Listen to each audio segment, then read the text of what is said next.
If everyone could just gather in the conference room real quick. That's how she said it, like she was about to announce the office Christmas party or something. Casual, almost cheerful. Then I watched her face as 12 of us filed in. She had this little smile. Not a happy smile. The kind of smile that doesn't reach the eyes. The kind that says, I know something you don't know. I remember checking my phone, 4:52 p.m. on a Friday. That should have been my first clue. She stood at the head of the table in her crisp white blazer, custom tailored.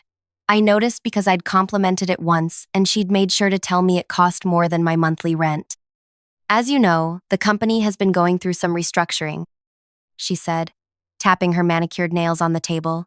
And unfortunately, we've had to make some difficult decisions. That's when I saw the stack of manila envelopes beside her. 12 of them. Today will be your last day. The room went silent, like completely silent. You could hear the air conditioning. Someone's stomach growled. I think it was mine. And that's when she did it. She reached into her purse and pulled out a champagne bottle. Actual champagne. Dom Perignon. I wasn't going to share this today, but since we're all here, I got some good news this morning. The board approved my proposal. I'll be heading the entire division now, with a 45% raise for, she actually made air quotes here, outstanding leadership during challenging times. She popped the cork right there, in front of all of us, people who'd just lost their jobs, and she poured herself a glass. Nothing personal, she said, taking a sip. Just business. I watched her count bonus check calculations on her phone as security waited to escort us out. Hey guys. So, that was 3 months ago. My name's Vanessa, I'm 31. And until that day, I was a senior project manager at Riva Tech Solutions.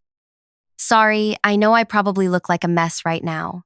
I've been going back and forth about whether to even post this video. But after everything that's happened, I feel like I need to get this out there. Before I get into the rest of the story, if you're new here, please hit that subscribe button and like this video. Trust me, you're going to want to stick around for what happened next. It's a lot. Anyway, that woman with the champagne? That's Diane Mercer, my former boss. The woman who fired me and 11 others while celebrating her promotion. The woman who spent 6 months taking credit for my work. The woman who once told me I should dress for the job you want, not the job you have, after I wore flats to a client meeting because I had sprained my ankle. After security walked us out that day, we all just stood in the parking lot, holding our little boxes of desk plants and family photos. Nobody knew what to say. We'd just been fired with no warning, no severance, nothing. Just, here's your envelope, there's the door. Keith from accounting started crying. He'd just bought a house. Rachel from UX was pregnant with her second kid. And me? I just helped land the biggest client in company history. The Zenith account. Worth millions. The one Diane was now taking credit for. This is complete garbage, I said, standing there in the parking lot. She can't just do this. But she could. And she did. That night, I couldn't sleep. Just kept replaying everything in my head. 3 years at that company. Nights, weekends, holidays I'd worked through. The promotion I'd been promised. The clients who specifically asked to work with me. All gone because Diane needed to cut costs to get her bonus. I tried to do things right. Applied for unemployment. Sent out resumes. Had interviews where I tried not to sound bitter when they asked why I left my last position. Company restructuring. I'd say with a fake smile, like I hadn't been thrown away like yesterday's trash. 2 weeks later, I got a text from Marco, one of the IT guys who'd survived the layoffs. We'd always been friendly. He'd helped me recover a presentation when my computer crashed before a big meeting. You see this? He wrote, with a link to the company's press release. Diane Mercer named Executive VP after securing exclusive Zenith partnership. The partnership I had built, the client I had landed, the deal I had structured. I threw my phone across the room. Actually threw it. Cracked the screen. When I finally picked it up, there was another text from Marco. There's something else you should know. Call me. I almost didn't. What was the point? But something in my gut told me to dial his number. Vanessa, he said when he picked up. I probably shouldn't be telling you this, but it's not right what she did, and there's more.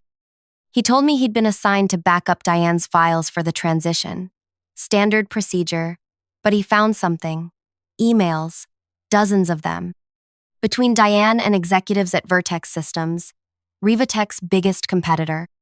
She's been selling information, Marco said quietly. Product roadmaps, client lists, pricing strategies, for months, maybe longer. I felt like I'd been punched in the stomach. This woman had fired us, stolen my work, and all while she was secretly undermining the entire company. Do you have proof? I asked. I made copies, he said, but I don't know what to do with them. If I go to HR, she'll know it was me. I've got 2 kids in college, Vanessa. I can't lose this job. I sat there for a long time after we hung up. My hands were shaking, not from fear, from rage, pure, white-hot rage. Because suddenly I knew exactly what I was going to do. If you're still with me, seriously, thank you. Hit that like button if you've ever dealt with a toxic boss, because what I did next, well, let's just say it changed everything. First, I needed those emails. Meeting Marco directly was too risky. Diane had eyes everywhere, so we arranged a dead drop, like something out of a spy movie. He left a flash drive in a waterproof bag taped under a specific bench in the park near the office. When I got home and plugged it in, I almost couldn't believe what I was seeing. It wasn't just a few emails, it was hundreds, going back almost 2 years. Diane had been selling company secrets since before she was even my boss. Details about clients, internal financial projections, upcoming product features, even salary information she used to help Vertex poach top talent. And the payments. Oh, the payments.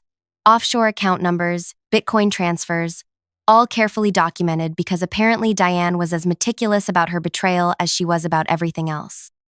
The final email was dated the day before our firing. Need to reduce overhead by 15% this quarter to keep this arrangement profitable. We'll handle tomorrow. That was us. We were the overhead. I printed everything. 3 copies. One for me, one for backup, and one for what came next. But I knew emails alone wouldn't be enough. Diane was too connected, too protected. The board loved her. She played golf with the CEO. They wouldn't take the word of a fired employee with some suspicious emails. I needed more. I needed irrefutable proof. And I needed leverage. That's when I remembered something. During the Zenith negotiations, Diane had insisted on handling the final contract herself. She'd locked herself in her office for hours with it. At the time, I thought she was just being controlling. Now I wondered if she'd altered something, added a backdoor, created a vulnerability Vertex could exploit. I called Rachel, the pregnant UX designer who'd been fired with me. Before Rivatech, she'd worked at a law firm. Knew contract language inside and out. I need your eyes on something, I told her. And I need you to not ask why right now. I still had a copy of the original contract draft in my email. I sent it to her, asking her to look for anything unusual. Clauses that seemed out of place. Loopholes. 2 days later, she called back. Section 17.3, she said, no preamble. It's weird. It grants extraordinarily broad access to Rivatech systems for maintenance and integration purposes. No time limit. No scope restriction. Basically, a blank check to Zenith's IT team to access whatever they want, whenever they want. Would that be normal? I asked. Not in a million years, Rachel said. This is the kind of clause that gets legal teams fired. It's a massive security hole. Now I understood. Diane hadn't just sold information. She'd sold access, permanent access, with Zenith as an unwitting accomplice. I needed one more piece, proof that Vertex was actually using this access, that the breach was real and ongoing. I reached out to Keith from accounting. Do you still have friends in the finance department? I asked. A few, he said cautiously. Why? I need to know if there's been any unusual activity. Projects unexpectedly losing funding. Clients suddenly backing out of deals. Anything that doesn't make sense. A week later, he sent me a text with 3 words. Call me. Burner phone. When I did, His voice was low, tense. There's a pattern. Rivatech develops something new, announces it internally, and within weeks Vertex has a competing product at a lower price point. It's happened 6 times in the last year. The latest was the Morgan project, canceled yesterday because Vertex suddenly has the exact same technology. The Morgan project. My project. The one I'd spent months developing before I was fired. I had everything I needed now. Emails proving Diane sold secrets. Contract language creating a security vulnerability. Financial evidence showing the damage. But I still had one problem. No one at Rivatech would listen to me. I was just a disgruntled ex-employee in their eyes. I needed someone they couldn't ignore. That's when I remembered Owen Caldwell, Rivatech's former CFO. He'd retired suddenly last year after clashing with the board over strategic differences. Everyone knew he'd been pushed out for questioning the direction the company was taking. He had nothing to lose, and everything to gain by proving he'd been right. I found his contact through LinkedIn and sent a message regarding Rivatech's security breach, urgent and confidential. He agreed to meet me at a coffee shop downtown. I brought my evidence, all of it. Owen was in his 60s, silver-haired, with the tired eyes of someone who'd seen too much corporate politics.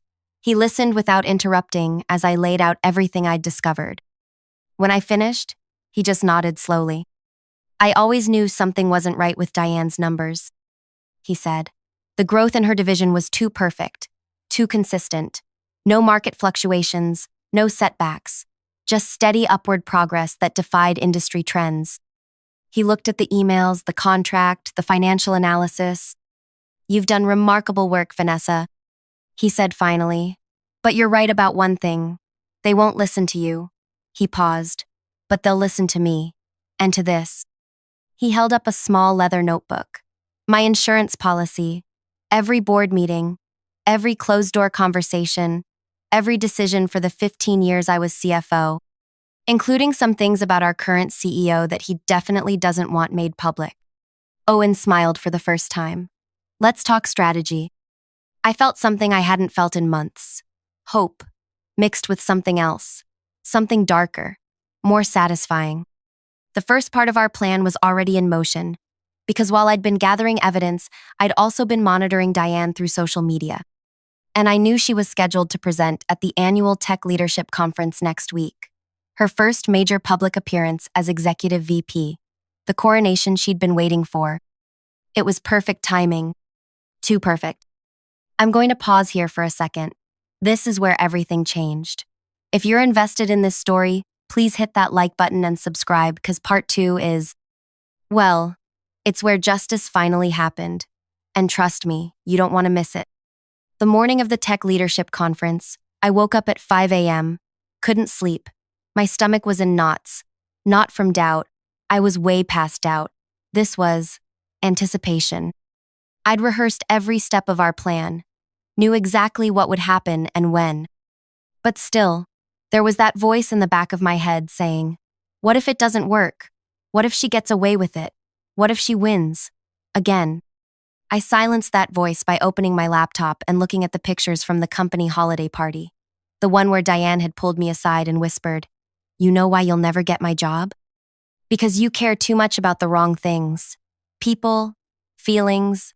I care about numbers, and numbers are the only thing that matter. Well, today she'd learned that some numbers matter more than others. Like the number of people she'd hurt, the number of lives she'd damaged, the number of laws she'd broken. The conference was being held at the Grand Meridian downtown. A big, fancy hotel with crystal chandeliers and those tiny sandwiches that cost like $20 each. The kind of place Diane loved. The kind of place where she could show off her custom suits and designer shoes. I showed up dressed for battle. Not in anything flashy, just a simple black dress, hair pulled back, minimal makeup. Professional. Forgettable. The opposite of Diane's look-at-me style. According to the conference schedule, Diane would be speaking at 2 p.m. Innovative leadership in challenging markets. That was rich, considering her innovation was just selling other people's work to the highest bidder. Owen was already there when I arrived, chatting with former colleagues in the lobby like he was just another industry veteran attending a conference. No one suspected he was about to detonate a bomb. At 1:30, I spotted her, Diane, surrounded by admirers, laughing that practiced laugh of hers, the one that sounded like it came from a how-to manual on executive presence. She hadn't seen me yet. I texted Owen.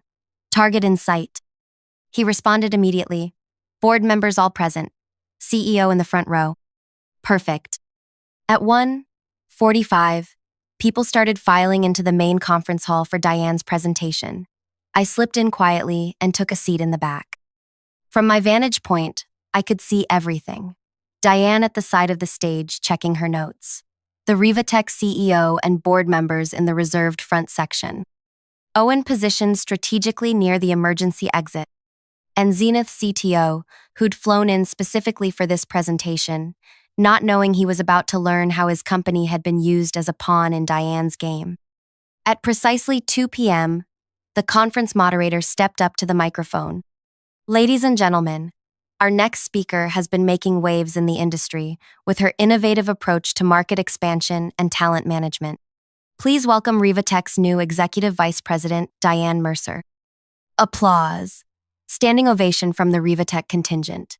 Diane walking on stage with that practiced confidence, adjusting the microphone, smiling out at her audience. Thank you so much for that warm welcome, she began. It's such an honor to be speaking to you today about leadership that drives results. I almost laughed out loud. The audacity. At Rivatech, we believe in innovation through integrity, she continued. Our recent partnership with Zenith Technologies represents the kind of forward-thinking collaboration that defines our approach. That was our cue. I texted Owen. Now, what happened next will stay with me forever. The massive screen behind Diane, which had been showing her presentation title, suddenly changed. Instead of her carefully designed slides, it displayed an email from Diane to a Vertex executive. The subject line, Rivatech, Zenith contract vulnerability, access confirmed. Diane didn't notice at first. She was too busy talking about synergistic opportunities or some other corporate nonsense. But the audience saw it. The murmuring started, people pointing, confusion spreading. When Diane finally turned around, her face, I wish I had a picture of it. The shock, the blood draining from her cheeks, the realization that something was very, very wrong. She tried to continue.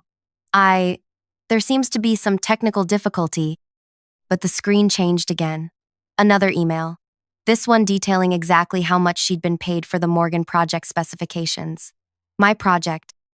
By now, the Rivatech CEO was on his feet. The Zenith CTO was frantically typing on his phone. The room had gone from professional conference to chaos in seconds.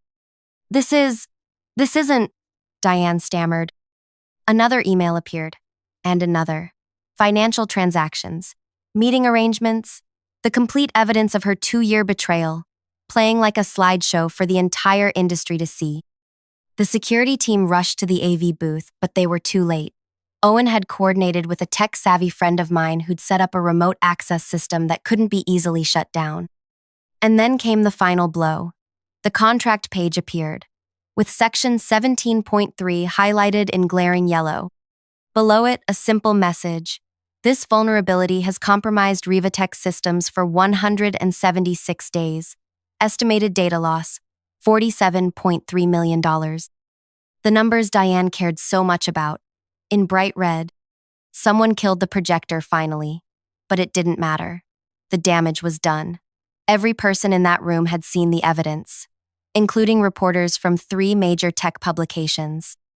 Diane stood frozen on stage, microphone still in hand, as the Rivatech CEO stormed up the steps toward her. Security was everywhere. People were taking photos, videos. It was beautiful chaos. I slipped out during the commotion. In the lobby, I passed Owen, who gave me the smallest nod. Mission accomplished. Outside, the sun was shining. I took a deep breath of fresh air and hailed a cab. By the time I got home, my phone was blowing up with notifications. The story was everywhere. Corporate espionage exposed at tech conference. Rivatech executive caught selling secrets. Zenith Rivatech partnership in jeopardy after security breach revelation. I turned off my phone and poured myself a glass of wine. The good stuff I'd been saving for a special occasion. This definitely qualified. The next morning, I had 3 voicemails from Rivatech's legal department and an email from the CEO himself asking no, begging for a meeting. Apparently, Owen had made it very clear who had uncovered the whole operation. I took my time responding, let them sweat a little. When I finally agreed to meet, it wasn't at their office. I made the CEO, the head of legal, and the board chair come to a small coffee shop of my choosing. On my terms, on my turf. They looked terrible, like they hadn't slept in days, probably because they hadn't. Ms. Reeves, the CEO started, using the formal name nobody ever called me. First, let me express our profound gratitude for bringing this situation to light. I just stared at him, waiting. The board has terminated Ms. Mercer's employment, effective immediately. We're cooperating with an investigation into her activities, and we're in discussions with Zenith about how to move forward. I took a sip of my coffee. That's good to hear. The legal head jumped in. We'd like to discuss the possibility of you returning to Rivatech, with appropriate adjustments to your position and compensation, of course. I almost laughed. You fired me with no warning and no severance, while my boss celebrated with champagne, and now you want me back? The board chair looked physically pained. We understand your reluctance, but you clearly have insights and skills that would be valuable to the company moving forward, especially as we attempt to rebuild client trust. I let the silence stretch uncomfortably before responding. I've received 4 job offers in the last 24 hours, I said, including one from Zenith, who seems quite eager to have someone they can actually trust. But I'm willing to consider returning to Rivatech under the following conditions. I pulled out a document I'd prepared, 5 pages of terms, reinstatement for all 12 employees who'd been fired, back pay, promotions, a complete restructuring of the executive compensation system, an independent board audit, and a new position for me, Chief Ethics Officer, reporting directly to the board, with veto power over any contracts or partnerships I deemed questionable. The CEO's eyes widened as he read. This is quite comprehensive. Those are my terms, I said, standing up. You have until tomorrow to decide. After that, I take the Zenith offer and bring my team with me. I walked out feeling 10 feet tall. They accepted everything, every single condition, and 2 weeks later I walked back into Rivatech, not as the employee who'd been discarded, but as an executive with more real power than Diane had ever had. Rachel, Keith, and all the others came back too, with raises, promotions, and written apologies from the company. As for Diane, well, her story didn't end quite as well. The investigation found that she'd been selling secrets to not just 1, but 3 different competitors. She's facing multiple federal charges, her assets have been frozen, and last I heard, she's having trouble finding a lawyer willing to take her case. Sometimes when I'm working late at the office, in my new corner suite with the view of the river, I think about that day in the conference room, the champagne, the air quotes around outstanding leadership, the casual cruelty, and I smile, knowing that while Diane cared about numbers, I cared about people, and in the end, it was people who brought her down, people working together, people she'd underestimated, people she'd thrown away like they didn't matter. That was her biggest mistake, thinking we didn't matter. Because we did. We do. Everyone does. So that's my story. From fired to Chief Ethics Officer in 3 months. From humiliated to vindicated. From powerless to, well, not anymore. If there's one thing I want you to take away from this video, it's this. Never let anyone make you feel small. Never accept injustice, because fighting seems too hard. And never, ever underestimate what determined people can accomplish together. If you've stuck with me through this whole story, thank you. It wasn't easy to share, but I felt like it might help someone else who's going through something similar. If it did help you, or even if it just entertained you, please hit that like button and subscribe to my channel.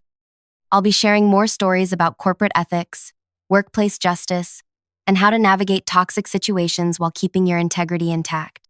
Drop a comment below if you've ever dealt with a Diane in your life, or if you have questions about standing up for yourself in the workplace. I read every comment, and I promise to respond. Because unlike some people, I believe that everyone deserves to be heard. Everyone matters, including you. Thanks for watching. This is Vanessa, signing off but not going away. Not ever again.